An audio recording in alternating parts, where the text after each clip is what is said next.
Hello students, हमारे इस YouTube के चैनल पर आपका एक बार फिर से हार्दिक स्वागत है। आज हम आपके लिए लेकर के आए हैं क्लास 12 फिजिक्स का अगला टॉपिक। तो हमने पिछले वाले वीडियो में देखा था कि गॉस का छोटा मोटा एप्लीकेशन हमने यूज किया था, बहुत छोटा छोटा, और आज हम गॉस का एप्लीकेशन थोड़ा बड़ा यूज करेंगे, यानी कि इलेक्ट्रिक फील्ड की इंटेंसिटी निकालने के लिए हम गॉस के थ्योरम का यूज करेंगे। और वास्तव में इसी को हम कहते हैं एप्लीकेशन ऑफ गॉस थ्योरम, कि उसके प्रयोग क्या क्या है, बड़े बड़े प्रयोग क्या है, आज हम यही सीखेंगे। तो उसको सीखने से पहले हमको छोटी छोटी बातें जाननी पड़ेंगी। ये क्या होता है, कुछ छोटी छोटी परिभाषाएं हैं जो आपको समझ में आ जाएंगी। अभी वीडियो को आप लास्ट तक जरूर देखिएगा, क्योंकि इन्हीं परिभाषाओं में हम इसी वीडियो में फार्मूले को प्रूव कराएंगे। आपके लिए बेहद इंपॉर्टेंट होगा, बोर्ड के लिए बेहद इंपॉर्टेंट होगा, ठीक है ना। जो बच्चों को थोड़ा टफ लगता है, बट आप वीडियो को आराम से देखते रहिए, बहुत आसान होता है, फिजिक्स बहुत आसान होता है।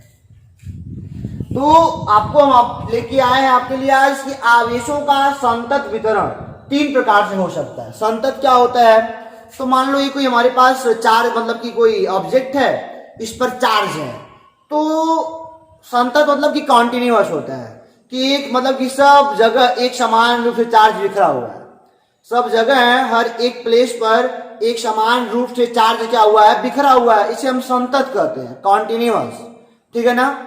तब असंतत क्या होता है, तो चार्ज कहीं यहां रहे, कहीं यहां रहे, कहीं यहां रहे, तो उसे असंतत कहते हैं, ठीक है ना। तो यह 3 प्रकार से होता है, एक समान रूप से वितरण किसी पृष्ठ पर या लंबाई पर या फिर आयतन पर, जो भी हो।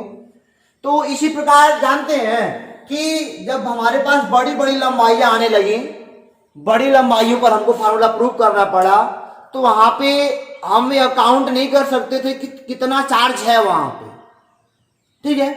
तो वहां पे हम लगाए हैं घनत्व, डेंसिटी लगाए, वहां पे घनत्व लगा दिया। अब देखो घनत्व 3 प्रकार का हमने बनाया, एक लीनियर, एक सरफेस और एक वॉल्यूम, ठीक है ना। तो आप समझिए, खाली परिभाषा को भी समझिए, हम क्या कहना चाह रहे हैं। रैखिक आवेश घनत्व क्या होता है, जब कोई आवेश Q किसी लंबाई L पर एक समान रूप से वितरित हो, तो प्रति एकांक लंबाई पर उपस्थित आवेश को रैखिक आवेश घनत्व कहते हैं। इसे लैम्डा से प्रदर्शित करते हैं, ठीक है ना। आप समझ जाइएगा। अभी देखिए, मान लीजिए कोई लेंथ है, ये कोई वायर है, मान लो L लंबाई का है, ठीक है ना, और इस पर एक समान रूप से टोटल Q चार्ज है। तो आप कह सकते हो कि चूंकि L लंबाई पर charge is equal to Q, क्यों, इसलिए एकांक यानी कि एक लंबाई पर चार्ज हो जाएगा Q बाई L। इसी को हमने कहा lambda equal to Q by L, रैखिक आवेश घनत्व कर दिया। एकांक पर Q बाई L, 2 हो जाए तो 2 Q बाई L, 3 हो जाए तो 3 Q बाई L, ऐसे सबका निकाल सकते हैं। तो आपने देखा ना, इसी को हमने क्या कहा, रैखिक आवेश घनत्व lambda equal to Q by L। इसका मात्रा निकालोगे तो कूलाम पर मीटर आएगा, नहीं, Q का कूलाम चार्ज का, लंबाई का मीटर होता है। ये हो गया रैखिक आवेश घनत्व, ठीक है ना। इसी प्रकार पृष्ठ आवेश घनत्व होता है बच्चों। रैखिक आवेश घनत्व लेंथ पर काम करता है, केवल लेंथ पर काम करता है, और जो पृष्ठ वाला है यह एरिया पर काम करता है, यह केवल एरिया पर काम करता है। और वॉल्यूम वाला, आयतन वाला तो आप देख ही रहे, वॉल्यूम पर काम करता है, ठीक है ना। तो इसी प्रकार जहां पे यहाँ पे लंबाई है ना, फार्मूले में वहां पे क्षेत्रफल लगा दीजिए। जैसे आप लिखिएगा, इसको हम नहीं लिखने वाले हैं, आप लिखिए इसको, जब कोई आवेश Q किसी क्षेत्रफल A पर एक समान रूप से वितरित हो, तो प्रति एकांक क्षेत्रफल पर उपस्थित आवेश को पृष्ठ आवेश घनत्व कहते हैं। तो जहां पे लंबाई था वहीं पे क्षेत्रफल कर दिया। मान लीजिए कोई प्लेट है, ठीक है ना, इस प्लेट का एरिया A है, इस पर Q चार्ज है, तो फिर कहेंगे चूंकि एरिया मतलब A क्षेत्रफल पर चार्ज, A क्षेत्रफल पर charge is equal to Q, इसलिए एकांक यानी कि एक क्षेत्रफल पर चार्ज Q बाई A। आई बात समझ में ना। एकांक पे काम करना है बस। ये फार्मूला बन जाएगा, इसे दिखाते हैं सिग्मा से। ये हो जाएगा sigma is equal to q by A. मात्रक आपको दिख रहा होगा, कूलाम पर मीटर स्क्वायर। क्यू का कूलाम, एरिया का मीटर स्क्वायर। तो एकांक पे बात है हमारी होती है सारी। अब आया आयतन आवेश घनत्व। तो आपको ये तो समझ में आ गया होगा सर हम क्या कहने वाले हैं। जहां पे अब लंबाई है वहीं पे आयतन लगा दो, ये एल की जगह पे वी लगा दो बस।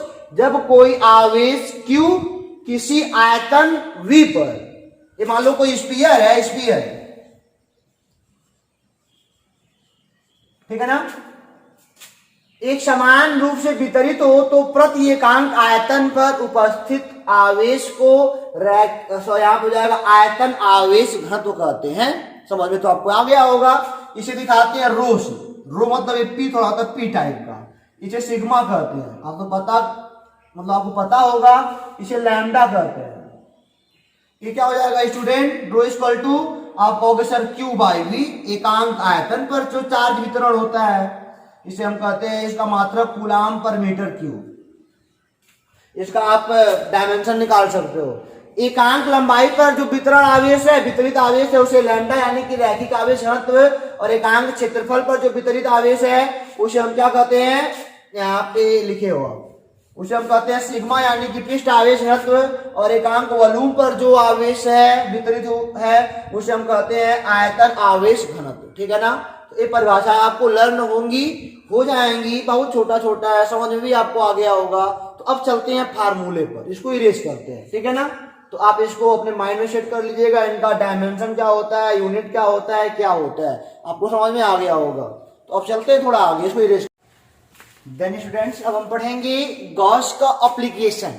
एप्लीकेशन मैंने भी कहा ना आपसे थोड़ी देर पहले कि छोटे छोटे एप्लीकेशन तो हम यूज कर चुके हैं, लेकिन गॉस का असली एप्लीकेशन अब शुरू हो रहा है कि हमको निकालना है electric field intensity.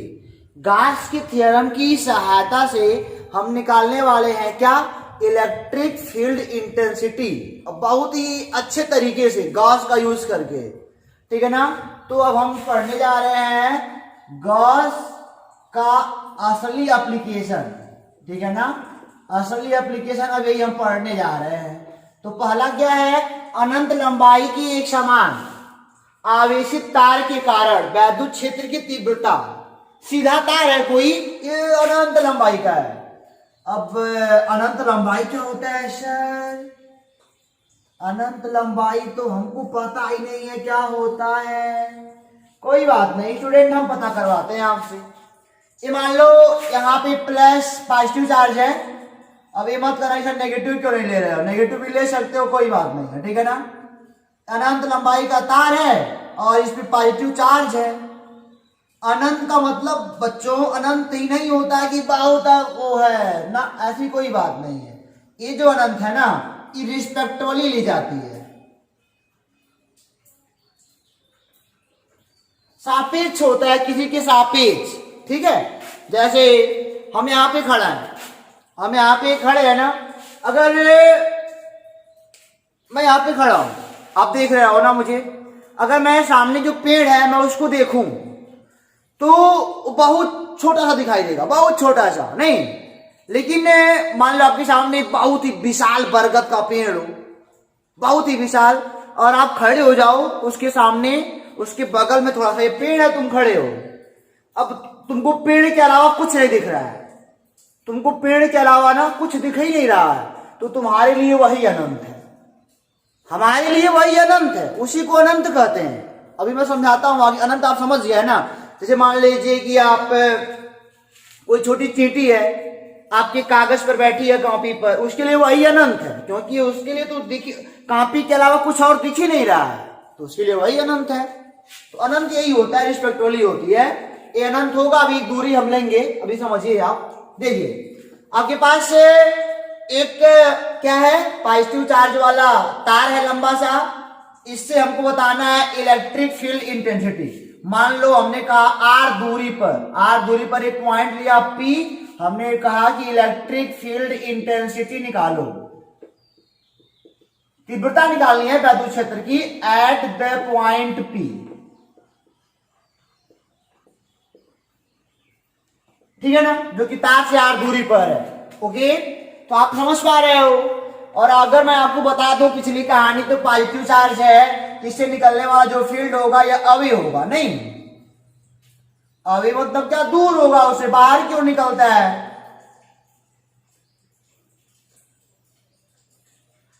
Electric field है, सब लाइन है, इधर से भी अवे होगा।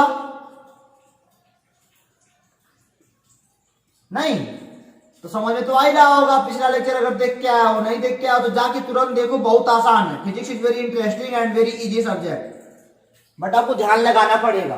ठीक है ना, इक्वेशन सीधा बनाते हैं इसको, सीधा सा ए ऐसे, यहां तक भी आपको समझ में आ रहा है बहुत अच्छे तरीके से।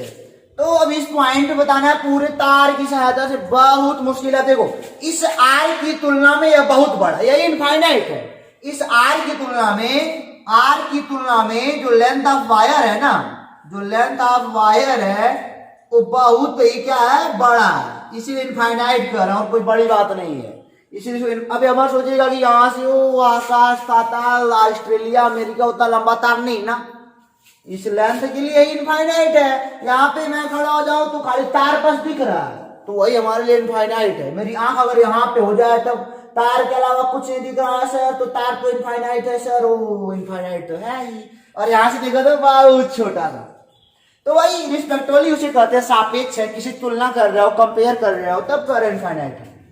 तो अब हमको निकालना है पहले फ्लक्स। गॉस, हमारे गॉस अंकल ने क्या दिया था, हमारे गॉस अंकल ने दिया था कि फ्लक्स निकालना, तुमको बहुत आराम से बता दूंगा भाई, उसके बाद तुम कुछ भी करना। तो पहले इसको करने के लिए हमको गॉसियन सरफेस ड्रा करना पड़ेगा, वो भी सिमेट्रिक टाइप का, कि इस चार्ज से सबकी दूरी समान हो। तो आप जानते हो वायर कैसा होता, तो वायर ऐसे मोटा सा होता है, गोल सा, तो बेलनाकार होता है, बेलनाकार, तो बेलनाकार होता है। इसी पॉइंट पे स्टूडेंट हमें गॉसियन सरफेस ड्रा करने वाले हैं। देखिए, इसी पर आर दूरी पर इधर भी, वही दूरी यहां भी, आर दूरी पर यहां भी, तभी ना सिमेट्री बनेगा। यहां पे ऐसे एक गॉसियन सरफेस बना रहे हैं, कैसा, सिलेंड्रिकल।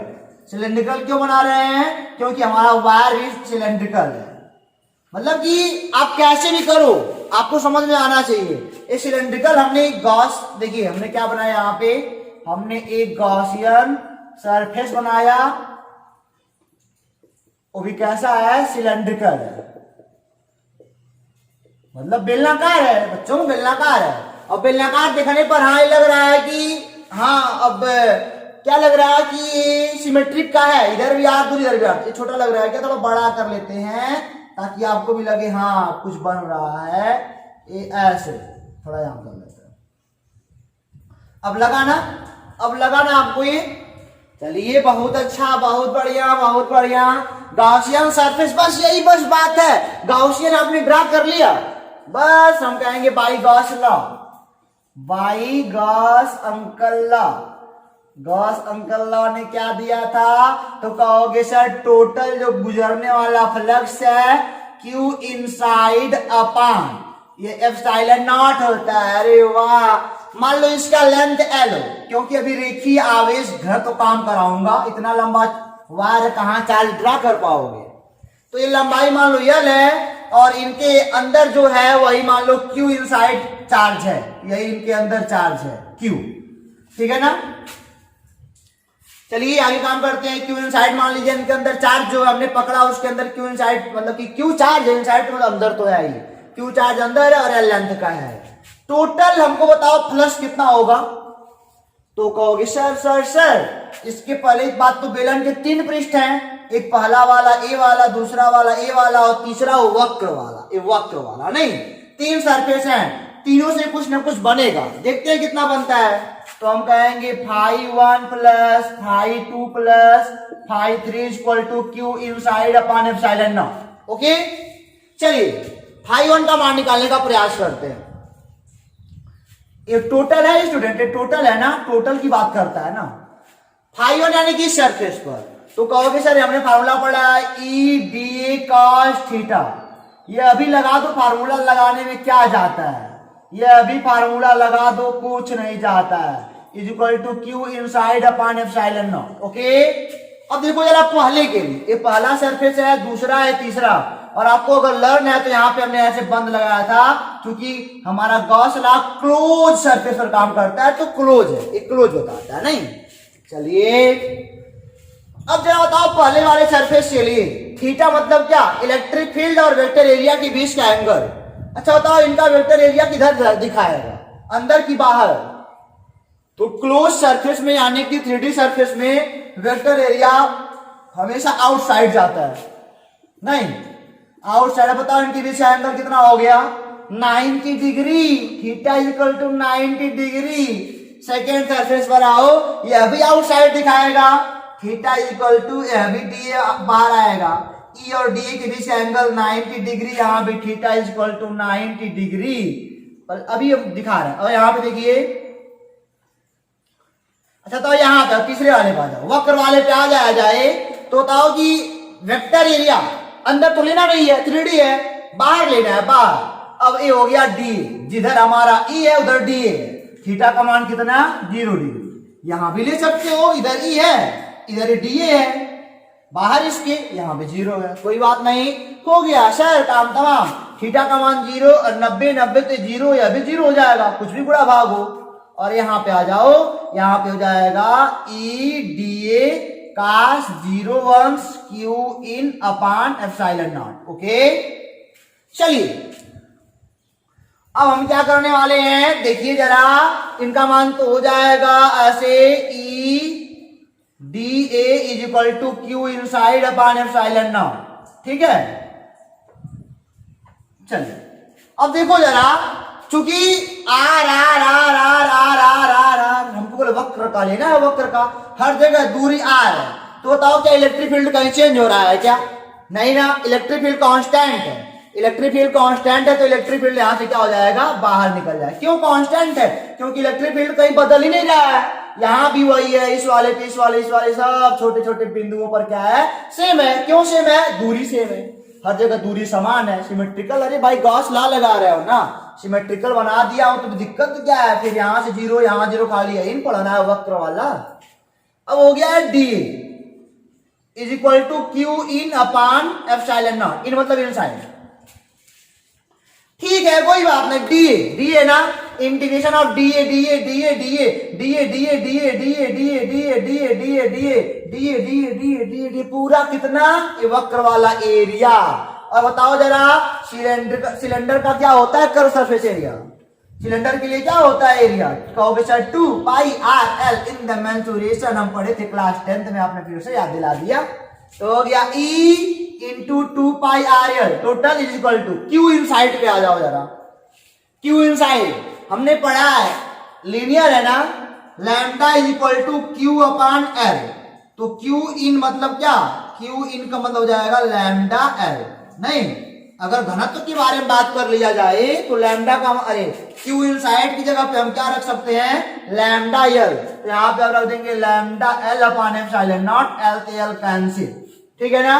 अब हम कहेंगे E is equal to lambda upon 2 pi are epsilon not, एक बेहद खूबसूरत सा फार्मूला प्रूव करते हुए, बहुत ही अच्छा, बहुत बढ़िया। सर क्या करना था, सर कुछ करना था ही नहीं, एक पॉइंट कंसीडर करना था, उसके बाद एक बेलन मतलब कि एक गॉसियन सरफेस को ड्रा करना था, और उससे जो फ्लक्स निकल रहा था वही जोड़ना था, और हमको फार्मूला पता ही था, सारा काम किया, तो सरफेस एरिया हमको पता चला कि कर्व वाला 2 पाई आर एल होता है, और एल से अब इनकी वैल्यू यहां से रख लिया, लीनियर से चार्ज डेंसिटी से रख लिया, एल से एल कैंसिल, ई का मान lambda 2 pi are epsilon naught, lambda upon, नहीं इतना अच्छा फार्मूला खूबसूरत सा फिर कहां मिलने वाला, बहुत ही आसान प्रूव हो गया। आप कहीं पे प्रॉब्लम होगी इसको प्रूव करने में, नहीं ना, very important to the nature of board, बहुत इंपॉर्टेंट है, आपको इतना आसान कहां मिलने वाला।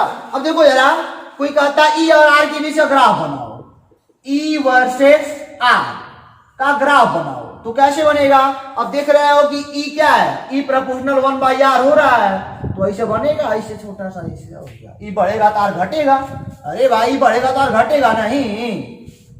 अब पॉइंट चार्ज के लिए क्या होता था, ई पॉइंट के लिए होता था ई प्रोपोर्शनल टू 1/r², बहुत तेज घट रहा था, यहाँ पे आराम से घटता है इलेक्ट्रिक फील्ड, ठीक है ना। तो आपने क्या देखा कि यहां पे आराम से घटता बढ़ता है। अगर आर बहुत ज्यादा हो जाएगा, आर ज्यादा होगा तो इलेक्ट्रिक फील्ड कम होगा, लेकिन आराम से, स्क्वायर की तुलना में आराम से, ठीक है ना। आर ज्यादा होगा तो ई कम होगा, ई कम होगा तो आर ज्यादा होगा। तो समझ ही रहे हो आप, उल्टा पुल्टा खेल इन लोगों का शुरू से ही पढ़ते आए हैं। तो ई कब बढ़ेगा? जब आर किधर नीचे की ओर आएगा, ऐसे नीचे की ओर, ऐसे नीचे की ओर आएगा। नहीं तो आर का मान घट रहा, आर का मान जब घटेगा तो ई का मान क्या होगा स्टूडेंट? बढ़ेगा। ठीक है, तो इस फार्मूले में आपको कहीं से कोई प्रॉब्लम है क्या? नहीं ना। एन का ग्राफ ही हो गया ई वर्सेस आर का, और हमने फार्मूला प्रूव कर लिया किसकी सहायता, मतलब कि किसके लिए? अनंत लंबाई का कोई एक समान यूनिफॉर्मली चार्ज वायर है लॉन्ग सा, तो हमने बता दिया कि जो इलेक्ट्रिक फील्ड बनेगा आर डिस्टेंस पर वैसे कुछ बनेगा। नहीं, इतना आसान तो हमने ऐसे सब पढ़ाई नहीं था। कई बातें हमने लिखी नहीं है, बोली है। आप उसको वीडियो पुश कर करके लिखते रहिएगा। कहीं प्रॉब्लम होगी तो बताइएगा, कमेंट बॉक्स है, व्हाट्सएप नंबर है, सब कुछ है आपके पास। ठीक है ना, तो समझ में आ गया ना। इस पे हम क्वेश्चन भी सॉल्व करेंगे ये अगले वीडियो में। अब चल रहे हैं गॉस चार्ट का अगला एप्लीकेशन देखते हैं, थोड़ा सा और मजा आएगा। इनको इरेज करते हैं, इरेज करते हैं, आगे देखते हैं क्या होता है। चलो आ जाए अगली टॉपिक पर। गॉस चार्ट के एप्लीकेशन का अगला टॉपिक क्या है? आवेश की अनंत समतल चादर के कारण वैद्युत क्षेत्र की तीव्रता। फिर वही अनंत की बात। अनंत मतलब कि वो लंबा चौड़ा दिल्ली अमेरिका वाला नहीं, छोटा सा होगा, लंबाई से तुलना में छोटी सी होगी। तो आवेश की अनंत समतल चादर के कारण वैद्युत क्षेत्र की तीव्रता, electric field intensity due to infinite plane sheet of charge. अरे वाह। अब मान लो ये शीट है, ये चार्ज की शीट है, ठीक है ना। चार्ज की शीट मतलब शीट के पास चार्ज है, चार्ज की शीट है मतलब ये मान लो पॉजिटिव चार्ज इनके पास है। कोई चादर है, प्लेट, और क्या प्लेट आपने देखा है ना। यस सर, प्लेट में हम खाना खाते हैं, इस समय हम नमकीन खा भी रहे हैं। बताएंगे नहीं, लेकिन आपको मांग लेंगे तब। नहीं मांगेंगे नहीं, आप पढ़ाई करो, ठीक है ना। बोलो इधर देखो जरा, ये है आपका, ये प्लेट है, इसके ऊपर चार्ज है। बहुत अच्छा। तो हमने कहा इससे जो है ना, इससे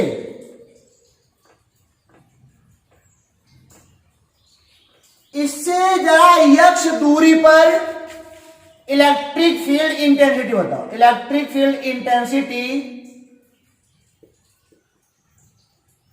एट पॉइंट पी मान लेते हैं सर। ओके,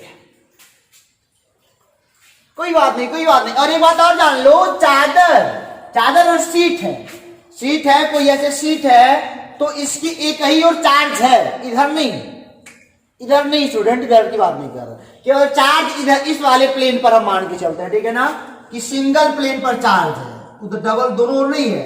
ऐसा ये सिंगल, इस बात को आप नोट करिएगा, प्लेन पर चार्ज है, ठीक है ना, सिंगल प्लेन पर चार्ज है आपके। तो अब आपको मैं बता दूं यहां से कि अब फिर कहोगे सर ये तो फिर निकालना बड़ा मुश्किल लग रहा है, गॉस लॉ का सरफेस बना दो, बड़ा मजा आएगा। गॉस को याद करो, कई तरीके हैं निकालने के, लेकिन सबसे आसान गॉस लॉ। हम कहेंगे गॉस सरफेस कैसा बनेगा स्टूडेंट? तो सर बड़ा मुश्किल लग रहा है, तो जानते हो अब सिमेट्रिक बनाना है चूंकि, तो इधर भी उतना दूरी जाना पड़ेगा यक्स, ठीक है ना। अब इसका सिमेट्रिक हमको लगता है बेलन सबसे बेहतर होगा। नहीं, बेलन ये हो गया, बेलन का एक्सिस, बेलन का, ठीक है ना, और ये समान दूरियां, इससे सभी समान दूरियां, समझ लेना। प्लेट चल रहा है, अब हम आवेश घनत्व की बात करेंगे, लेकिन अब सरफेस वाला बात करेंगे, लाइन वाला नहीं। अब सरफेस मतलब कि डेंसिटी की बात करेंगे हम। अभी हम बात करते हैं, पता ना हो ये। अब देखो जरा, अब एक्सिस हो गया हमारा, ये सिलेंडर बन गया, ये कैसा बन गया? सिलेंड्रिकल। ओके, ये सिलेंड्रिकल हो गया स्टूडेंट। अब क्या करेंगे सर? कुछ नहीं करेंगे, अब देखेंगे इधर, ये सिलेंड्रिकल है, ये देखो यार एक्सिस से अभी दूरी समान है, अभी दूरी समान है, अभी दूरी समान है, अभी दूरी समान है, अभी दूरी समान है, अभी दूरी समान है, अभी दूरी समान है, अभी दूरी समान।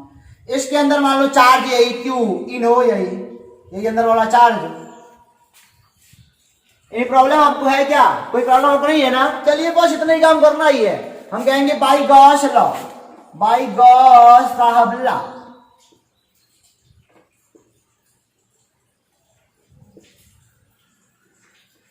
फाई टोटल फ्लक्स वो गुजरने वाला गास साहब ने ही कहा था अगर क्लोज सरफेस है, 3D सरफेस है तो टोटल होगा तो Q inside upon epsilon not होगा। ये तो हमने पढ़ ही रखा है। अरे कोई बात नहीं, कोई बात नहीं। अब देखो जरा, क्योंकि पॉजिटिव चार्ज है, इलेक्ट्रिक फील्ड ऐसे ही गुजरेगा नहीं, ऐसे इलेक्ट्रिक फील्ड गुजरेगा। अभी ऐसे अभी होगा इलेक्ट्रिक फील्ड, और क्या, ठीक है ना? वही बात भाई। अब फिर हम कहेंगे इसके तीन सरफेस, एक सर ये वाला हो गया, एक सर ये वाला हो गया, और एक वक्र कर्व वाला तीसरा वाला हो गया। नहीं, हम कहेंगे sir phi 1 plus phi 2 plus phi 3 और Q inside upon epsilon not. Okay, कोई बात नहीं, कोई बात नहीं। इधर देखो जरा, ये पहला वाला, अब इधर देखो, इसका वेक्टर एरिया किधर होगा? इधर वेक्टर एरिया भी होगा, यानी कि इधर जो है ई, इधर भी ई है, इधर वेक्टर ए भी है। तो बताओ डिग्री कितना होगा? Theta equal to 0 degree. इधर वाले पे आ जाओ, इधर भी वही करामात है सर जी। नहीं, इधर ई इधर ए है, बाहर की ओर होता है, 3D में आउटवर्ड होता है डायरेक्शन वेक्टर एरिया का। तो ये अभी हो जाएगा theta equal to sir 0 degree. अरे वाह सर, कितना आसान लग रहा है सर। आगे चलिए, अब देखो ये वाला देखो, अब इनका जब निकालोगे वेक्टर एरिया का डायरेक्शन तो ये ऊपर बनेगा, ऊपर बनेगा तो इनके और इनके बीच का एंगल कितना होगा? 90 डिग्री। करो वाला 90 हो गया, अब लगता है 0 हो जाएगा। चलिए, फार्मूला तो लिखा नहीं, फार्मूला तो आपको पता ही पता है। सही मतलब कि क्या, ई डी ए कास 0 तो पता चल गया, वही हाल इनका भी, ई डी ए कास 0, और ये इनका हाल दूसरा है, E D A cos 90 degree is equal to q inside upon epsilon naught. Have you any problem? No sir. Okay, आ जाइए। ये हो जाएगा, इसका मान एक होता है तो ई डी ए हो जाएगा, इसका मान एक होगा तो ई डी ए हो जाएगा, और इसका मान 0 हो जाएगा। नहीं, Q in upon epsilon not. Okay, अब ई देख रहे हो ना, ई तो कांस्टेंट है यार, दूरी हर जगह जब बराबर ही चल रही है इन चार्जों से भाई, ये दूरी सब बराबर है ना, ये सब बराबर है, मिड पॉइंट पर है, सेंटर पर है। तो बताओ ई क्या होगा? कांस्टेंट नहीं होगा, ई बाहर आ जाएगा, डी ए प्लस यहाँ भी ई बाहर आ जाएगा, डी ए। हमारी बात आप नोट करिएगा, हम बार बार एक काम लिखवाते नहीं है जैसे कि, ठीक है ना? आप उसको लिखिए जरूर कहीं आप ब्रैकेट में। तो देखो दोनों सेम लग रहे हैं, तो 2e क्या हो जाएगा? d, और हो जाएगा q in upon epsilon not. तो आप जान रहे हो, क्या जान रहे हो कि छोटा छोटा छोटा छोटा एरिया लिया गया होगा, टोटल एरिया आया होगा इनका? नहीं आया टोटल एरिया इनका। तो ए हो जाएगा स्टूडेंट 2e और हो गया a, टोटल एरिया छोटा, डी ए करते करते सब जोड़ इंटीग्रेशन लगाया, सबको जोड़ा गया तो मतलब कि टोटल ए एरिया हो गया, टोटल लेकर के। अरे भाई यहाँ पे डी ए देखिए जरा, इनको जोड़ा गया तो 2e डी आया ना, इनका मतलब क्या? टोटल एरिया ए, सबको हटा, इनका साइन हटा दिया गया, यानी सबको जोड़ लिया गया, ए आ गया। चलिए, क्यू इनसाइड, और आप जान रहे हो कि यही इनका ये वाला एरिया है। अरे भाई ऐसे प्लेट होगा ना, आपने ऐसे बनाया होगा तो एरिया तो यही होगा बीच वाला उनका। तो इस एरिया में चार्ज हमने कितना ले लिया है? Q in. और हम जानते हैं कि सिग्मा इक्वल टू क्या होता है? क्यू क्या होता है जी बच्चों? अपॉन एरिया, यही ना होता है, पर यूनिट एरिया में कितना है। तो यहां से हम कह लेंगे कि क्यू इन का मान सिग्मा इंटू ए आएगा, नहीं आएगा? अरे भाई इसी एरिया में सारे लोग हैं, सारे चार्ज जो हैं उनको हमने कैसे निकाल दिया? डेंसिटी में निकाल दिया फार्मूला रख के। तो क्यू इनसाइड का मान सिग्मा इंटू ए आ गया, ए हो जाएगा sigma into A upon epsilon naught. A से ए कट गया, अब ई का मान क्या हो गया? Sigma upon epsilon 2 epsilon not. एक अच्छा सा फार्मूला प्रूव होते हुए। यहाँ पे ये क्या है, आप कहोगे पृष्ठ आवेश घनत्व, मान रखना पड़ेगा तो रखेंगे, तो यही से इनको लाया गया है ना कि पर यूनिट एरिया में इतना चार्ज है, पर यूनिट एरिया वाला काम ये हर जगह आपको काम देगा। आप इसको लिख लिए तो इसका मतलब थोड़ी ये आपको मान हमेशा मिलेगा ही ना, तोड़ के कभी इनका मान निकालना भी पड़ सकता है आपको। तो समझ में आ गया होगा आपके कि अगर एक हमारे पास सिंगल प्लेन शीट है, ऐसे कोई शीट लिखा रहेगा, आप जानिए कि यहाँ एक ही और चार्ज है, तो आप क्या पाओगे कि जो मतलब कि जो इसके द्वारा हमने कहा एक पॉइंट हमारा गायब हो गया क्या, जो भी इसमें बनने वाला हमारा क्या है बच्चों, क्या देखा आपने, जो इंटेंसिटी है वो हमेशा क्या होगा E अपान एप्सिलॉन बाय अरे क्या सिग्मा अपान 2 एप्सिलॉन नॉट। आपको अच्छे से कुछ दिख रहा है,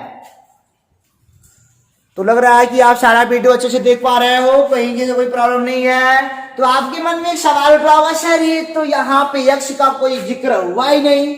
तो हाँ, तो इस छोटी छोटी दूरियों के लिए ना हर जगह जो इलेक्ट्रिक फील्ड है इंटेंसिटी हर जगह समान, इनफाइनाइट के लिए नहीं, इनके लिए ए इनफाइनाइट होना चाहिए, दूरी नहीं ए, इनके लिए जो इनके पास की दूरियां हैं हर जगह ई का मान क्या है, समान है, वो एक्स पे डिपेंड नहीं कर रहा है। E does not depend on x, और आपके आप पता होना चाहिए कि एक्स बहुत छोटा है, एक्स जो है ना बहुत छोटा है, मतलब कि लेंथ ऑफ, ऐसे लिख लो एरिया ऑफ सीट की एरिया की तुलना में बहुत छोटा है, उसके लिए हमने प्रूव किया है। तो ये हमारा फार्मूला एक अच्छा सा प्रूव होता हुआ, तो हमको लगता है कि आपको कहीं से प्रॉब्लम हुई नहीं है, खाली एक गॉस वाला बनाना है आपको सरफेस, और ये मतलब कि जो जहां से निकल रहा है फ्लक्स निकाल देना है, उसके बाद तो बहुत आसान सब कुछ हो जाता है। नहीं इतना आसान फिर मिलने वाला कहाँ सर। तो अब हम मिलेंगे आपसे अगले वीडियो में इनके अगले एप्लीकेशन के साथ, फिर उसके अगले वीडियो में सारे टाइप के न्यूमेरिकल देखेंगे, ठीक है ना। उम्मीद करते हैं आपको ये वीडियो पसंद आया होगा तो कमेंट बॉक्स लाइक सब करिए, आराम से करिए, आराम से समझ में तो आ गया होगा। रिवाइज करिए, ताकि आपको कहीं से कोई न्यूमेरिकल ना परेशान करे और बोर्ड एग्जाम में हम सबसे अच्छे मार्क्स पाए सर। ओके, तो आज के लिए इतना ही, फिर मिलेंगे, तब तक के लिए ऑल द बेस्ट, चलते हैं।